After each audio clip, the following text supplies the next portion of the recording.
Hello, I'm Ibram Sirleaf, and this is my Physics 2211 Lab 4 presentation. Introduction. Purpose.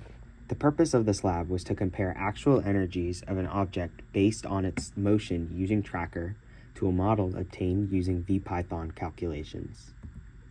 Here are some of the fundamentals used in the lab. For example, kinetic energy, spring potential energy, gravitational potential energy, and total energy, which is the sum of all of those. And then position and velocity update, which is pretty common for most labs. And then gravitational and spring force. Primary results.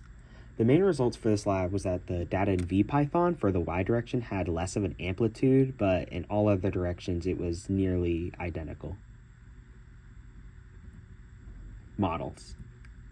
Initial conditions. The system and surroundings for this lab was the ball attached to the spring, and the surroundings were the earth and the spring itself. And then some of the initial conditions were that the mass given of the ball was 0.402 kilograms. The velocity initial was 0.2 in the x direction, negative 0.075 in the y direction, and 0. And then the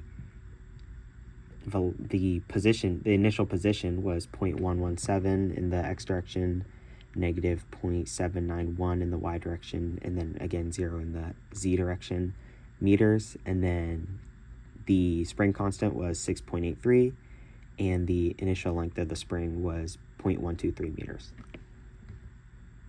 Here are some images. As you can see, this is where you can see that the y position is different from the tracker data one. You can also see what was used, same x direction, and you can see the video that the tracker data was gained from. And then here's some of the code.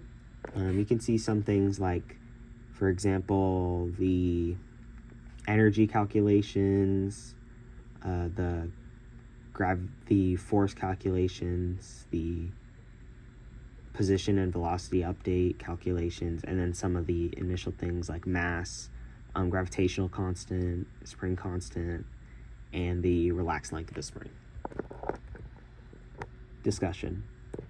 Some of the possible errors that were in the lab was, one, there was no consideration of a variable such as drag, which would change the y direction.